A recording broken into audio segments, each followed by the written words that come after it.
Hindu mythology படி இந்த பிரபஞ்சத்தோட காக்கும் கடவுளான லார்ட் விஷ்ணு பூமியில பல்வேறு காலகட்டங்கள்ல பல்வேறு அவதாரங்கள் எடுத்திருக்காருன்னு புராணங்கள்ல குறிப்பிடப்பட்டிருக்கு. அந்த வகையில இதுவரைக்கும் எடுத்திருந்த lord Rama, lord Narasimha, lord Krishna போன்ற எல்லா அவதாரங்களும் பூமியில இருக்க தீய சக்திகளை அழிச்சு மனித இனத்தை காப்பாத்துறதுக்காக தான் எடுத்திருக்காரு. ஆனா விஷ்ணுவோட கடைசி அவதாரமா இந்த கலியுகத்துல வாழற மனிதர்களை கொன்னு மனித இனத்தையே மொத்தமா அழிக்கிறதுக்காக ஒரு அவதாரம் எடுக்க போறாரு. அந்த அவதாரத்தோட பேர் தான் கல்கி. இந்த கல்கி எப்ப அவதரிக்க போறாரு, அதுக்கான அறிகுறிகள் எல்லாம் என்னென்ன, அண்ட் மனிதர்களை காக்க வேண்டிய கடவுளே ஏன் மனித இனத்தை மொத்தமா அழிக்கணும், அதுக்கான காரணம் என்ன, இதை பத்திலாம் தான் டீடைல்டா இந்த வீடியோல பார்க்க போறோம். வீடியோக்குள்ள போறதுக்கு முன்னாடி யாருக்கெல்லாம் கடவுள் நம்பிக்கை இருக்கோ ஒரு லைக் பண்ணுங்க, அண்ட் உங்களோட ஃபேவரட் காட் யார் அப்படின்றத இப்பவே கமெண்ட்ல சொல்லுங்க. புது வியூவர்ஸ் யாராவது இருந்தீங்கன்னா சேனலை சப்ஸ்கிரைப் பண்ணி முக்கியமா அந்த பெல் ஐக்கான ஆல்ல போட்டுக்கோங்க. அண்ட் இப்போ வாங்க வீடியோக்குள்ள போலாம். ஹிந்து புராணங்கள் படி இந்த கலியுகத்தோட முடிவுல தான் லார்ட் விஷ்ணுவோட கடைசி அவதாரமான கல்கி அவதரிக்க போறதா சொல்லப்படுது. அந்த வகையில முதல்ல இந்த கலியுகம் அல்லது யுகம் அப்படின்னா என்னன்னு நிறைய பேருக்கு தெரியாம இருக்கலாம். சோ முதல்ல யுகம் அப்படின்னா என்ன அண்ட் கலியுகம்னா என்ன அப்படின்றத பத்தி தெளிவா பார்த்துடலாம். ஹிந்து மித்தாலஜி படி இந்த உலகத்துல மனிதர்கள் வாழும் காலம் 4 யுகங்களா பிரிக்கப்பட்டிருக்கு.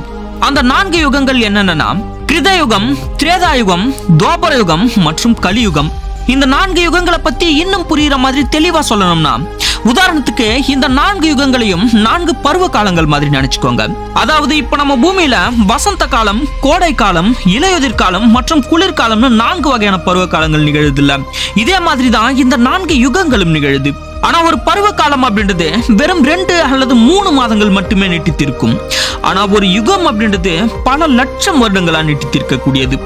இந்த பருவ காலங்கள் எப்படி சுழற்சி முறையில இயங்குதோ, அதாவது குளிர்காலம் முடிஞ்ச பிறகு மறுபடியும் வசந்த காலம், கோடை காலம்னு தொடங்குதோ, அதே மாதிரியான ஒரு சுழற்சி முறையில தான் இந்த யுகங்களும் இயங்கி வருது.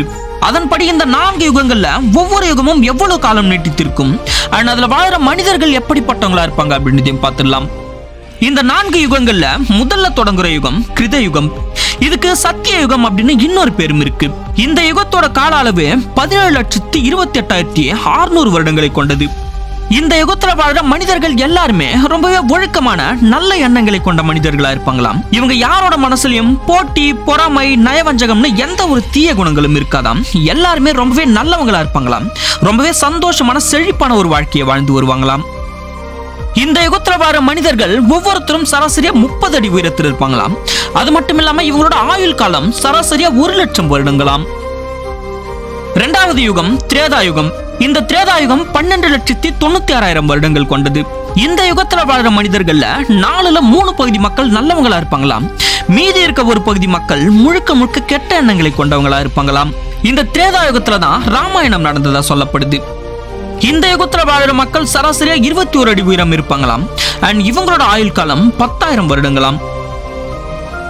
மூணாவது துவாபர யுகம். இந்த யுகம் 8,64,000 வருடங்கள் கொண்டது. இந்த யுகத்துல வாழற மக்கள்ல 4/2 பகுதி மக்கள் நல்லவங்களாகவும் மீதி இருக்க 2 பகுதி மக்கள் கெட்டவங்களாகவும் இருப்பாங்களாம். இந்த துவாபர யுகத்துல தான் மகாபாரதம் நடந்ததா சொல்லப்படுது. இந்த யுகத்துல வாழற மக்கள் சராசரியா 10 அடி உயரம் இருப்பாங்களாம். அண்ட் இவங்களோட ஆயுள் காலம் 1000 ஆண்டுகள். கடைசி யுகம் தான் கலியுகம், அதாவது இப்ப நம்ம வாழ்ந்துகிட்டு இருக்க யுகம். இந்த கலியுகம் 4,32,000 வருடங்கள் கொண்டது. இந்த யுகம் மகாபாரத போர் முடிஞ்ச உடனே ஆரம்பிச்சுட்டுதான் சொல்லப்படுது. இந்த கலியுகத்தோட ஆரம்பத்துல பூமியில வாழற 4/1 பகுதி மக்கள் மட்டும்தான் நல்லவங்களா இருப்பாங்களாம். மீதி இருக்க 3 பகுதி மக்கள் முழுக்க முழுக்க கெட்ட எண்ணங்களை கொண்டவங்களா இருப்பாங்களாம். அதாவது அந்த 3 பகுதி மக்களோட எண்ணங்கள்ல போட்டி, பொறாமை, நயவஞ்சக குணம் போன்ற தீய எண்ணங்கள் தான் நிறைஞ்சிருக்குமாம். பின் களி முற்றும் போது, அதாவது இந்த கலியுகம் முடிவுக்கு வரும்போது, அந்த ஒரு பகுதி நல்லவங்களும் அழிஞ்சி பூமி முழுக்க கெட்ட எண்ணங்களை கொண்ட மனிதர்கள் மட்டும்தான் நிறைஞ்சு இருப்பாங்களாம். அப்ப நம்ம உலகம் எப்படி இருக்கும், உலகத்துல என்னென்ன அக்கிரமங்கள்லாம் நிகழும் அப்படின்றதையும் புராண நூல்கள்ல குறிப்பிட்டு சொல்லியிருக்காங்க. அதெல்லாம் என்னென்னு பார்த்துடலாம். அதை பார்க்கறதுக்கு முன்னாடி வீடியோ பார்த்துட்டு இருக்க பாதி பேர் சப்ஸ்கிரைப் பண்ணாம தான் பார்த்துட்டு இருக்கீங்க. ஸோ வீடியோ பிடிச்சிருந்தா ஒரு லைக் பண்ணி அப்படியே சப்ஸ்கிரைப் பண்ணி சப்போர்ட் பண்ணுங்க. கலியுகம் முடிவுக்கு வரும்போது இந்த உலகத்துல அநியாயங்கள் மட்டும்தான் நிறைஞ்சு இருக்குமாம். மனித நேயம்னு ஒண்ணு மனிதர்கள் கிட்ட சுத்தமா இருக்காதாம். புண்ணிய நதிகளான கங்கை, யமுனை, சரஸ்வதி போன்ற எல்லா நதிகளும் முழுவதுமா வற்றி போகுமாம். பூகம்பம், சுனாமி, எரிமலை போன்ற இயற்கை பேரழிவுகள் அடிக்கடி நிகழுமாம். மனிதர்களோட உடல்லையும் மனசுலயும் பலம் நாளுக்கு நாள் குறைஞ்சிக்கிட்டே இருக்குமாம். கூடவே மனிதர்களோட சராசரி ஆயுள் காலமும் குறைஞ்சி குறுகிய காலத்திலேயே இறந்து போவாங்களாம். தலைவர்கள் எல்லாருமே மக்களோட பணத்தை சுரண்டிதான் வாழ்வாங்களாம். பேராசை அதிகரிச்சு ஒருத்தர் அடிச்சுக்கிட்டு வாழ்வாங்களாம். கணவன் மனைவிக்குள்ள உண்மை அப்படின்றதே இருக்காதாம். சொத்துக்காக பெற்ற தாய் தந்தைகளே கூட கொல்ல துணிவாங்களாம். ஐயோ அப்படின்ற அழுகுரல் மட்டும்தான் பூமி முழுக்க ஒலிச்சுக்கிட்டே இருக்குமாம்.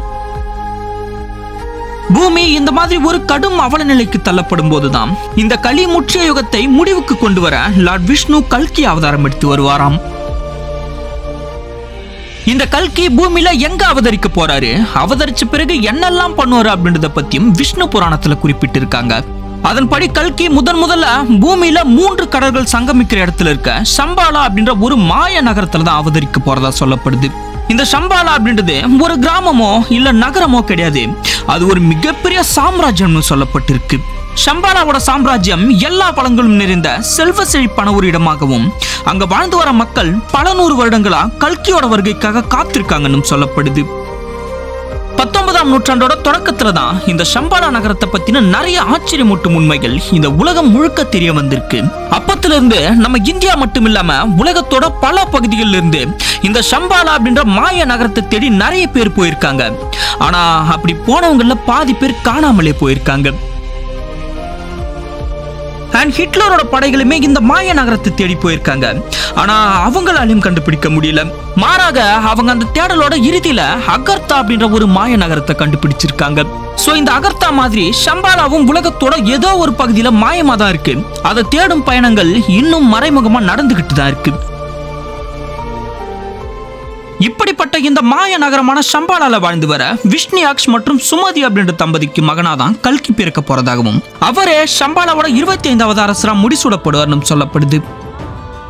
பிற்காலத்துல கல்கி தன் அவதார நோக்கத்தை உணர்ந்து தன்னை முழுவதுமா தயார்படுத்திக்கிட்ட பிறகு கலியுகத்தோட கடைசி நாள்ல சூரியனும் சந்திரனும் பூமிக்கு ரொம்பவே பக்கத்துல பிரகாசமா ஜொலிக்கும் போது ஒரு வெள்ளை குதிரையில கையில ஒரு சக்தி வாய்ந்த வாளோடு அசுரத்தனமான அழிவின் முழு உருவமா தோன்றி இந்த உலகம் முழுக்க வலம் வருவாராம். அப்படி கல்கி இந்த பூமியை முழுசா ஒரு முறை சுற்றி வரும்போது கல்கியோட அந்த சக்தி வாய்ந்த வாளால பூமியில வாழ்ந்து வர மனித இனம் மொத்தமா அழிஞ்சு சாம்பலாகி போயிருக்குமாம். அந்த நாள்ல தான் இந்த கலியுகமும் மொத்தமா முடிவுக்கு வருமாம்.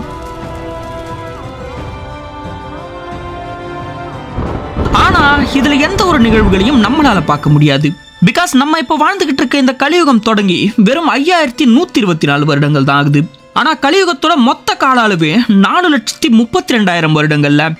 சோ இந்த யுகம் முடிவுக்கு வர இன்னும் எக்ஸாக்டா 4,26,876 வருடங்கள் இருக்கு. ஆனா புராணங்கள்ல குறிப்பிட்டிருக்கிறது படி இதெல்லாம் நடக்க இன்னும் கிட்டத்தட்ட 4 லட்சம் வருஷங்கள் இருக்குன்னு சொன்னாலும் அதுல சொல்லியிருக்க அறிகுறிகள்ல பாதி ஆல்ரெடி இப்பவே நம்ம பூமியில நிகழ்ந்துகிட்டு தான் இருக்கு. சோ இதே நிலை தொடர்ந்தா இன்னும் 4 லட்சம் வருடங்கள்ல நம்ம பூமி மொத்தமா அழிக்கப்பட வேண்டிய ஒரு கிரகமா மாறும் அப்படின்றதுல எந்த விதமான மாற்று கருத்தும் இல்லை.